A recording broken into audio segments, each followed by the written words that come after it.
Oi pessoal, vamos falar mais um pouquinho sobre os contratos. Agora, sobre os seus fundamentos, seus elementos constitutivos e requisitos de validade. Como nós vimos, o contrato ele é um negócio jurídico bilateral, cuja finalidade é criar, alterar ou até extinguir direitos e deveres de natureza patrimonial.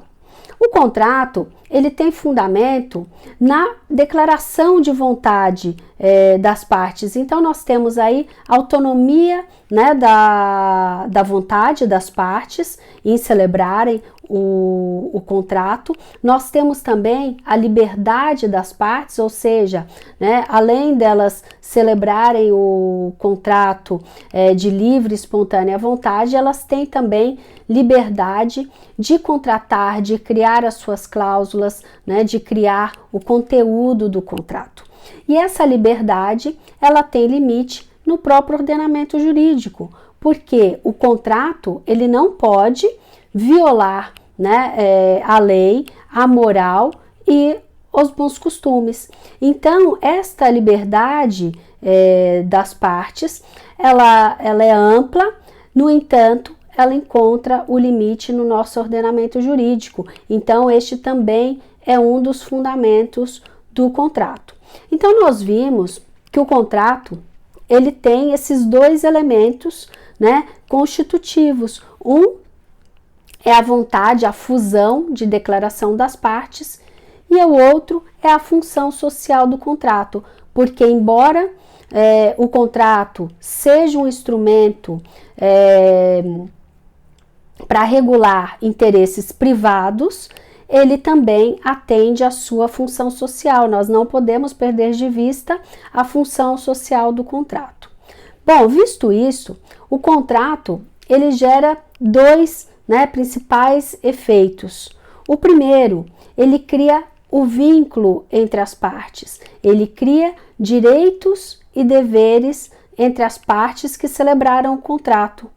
E outro vínculo importante é a impossibilidade de alteração unilateral deste contrato, porque se o contrato é a junção, né, a fusão de declarações de vontade, ele só poderá ser alterado com as mesmas declarações, ou seja, com a manifestação, né, de todas as partes envolvidas. Então, uma vez celebrado o contrato, este contrato não pode ser modificado unilateralmente, né, salvo as exceções previstas em lei que ainda serão objetos de estudo. Agora vamos aos requisitos de validade do contrato. Como nós vimos, o Código Civil, quando ele trata, né, da parte específica de contratos, ele não traz os requisitos do contrato, como também não traz, né, o seu conceito. Mas, como nós já sabemos que o contrato é um negócio jurídico, nós vamos lá nos requisitos do negócio jurídico. Então, é lá que nós vamos encontrar os requisitos de validade, né, do contrato. Então, quais são os requisitos de validade do negócio jurídico? Agente capaz, objeto lícito e possível, e forma prescrita ou não defesa em lei. Então, nós temos aí três elementos, né? Um subjetivo, que diz respeito às partes, à capacidade das partes, e aí nós podemos dizer que as partes devem ser capazes, né? Deve também ter ausência de inaptidão, né, para contratar, porque nós temos algumas situações em que a pessoa ela não tem aptidão específica, né, para aquele contrato, e também em relação à sua vontade, à sua manifestação de vontade. essa manifestação de vontade, ela deve estar livre, né, de qualquer vício. Então, ela não pode estar maculada, né, de coação, dolo, simulação, fraude.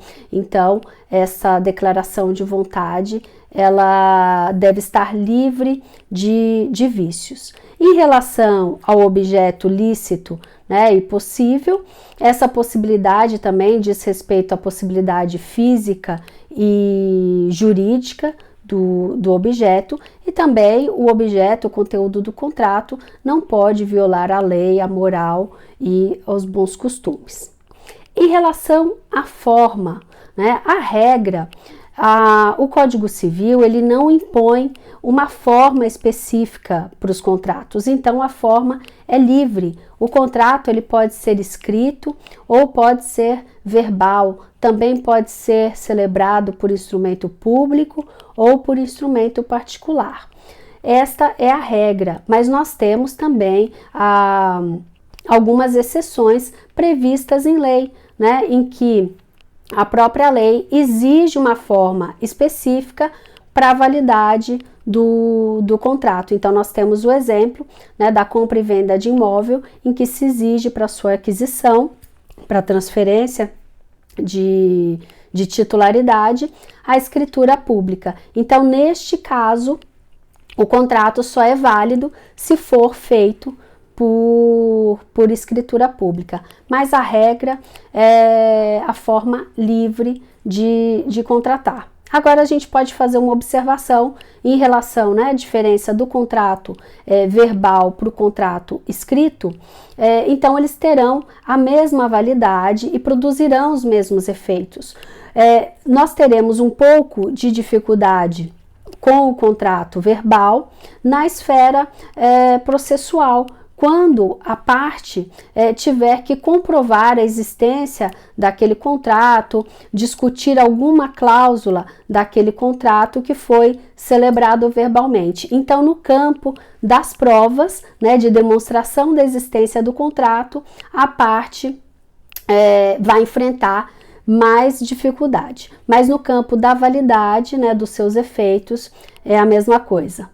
Tá certo? Eu espero que esse vídeo tenha sido útil para vocês, tá? Se gostaram, curta e compartilhe. Valeu, pessoal! Até a próxima!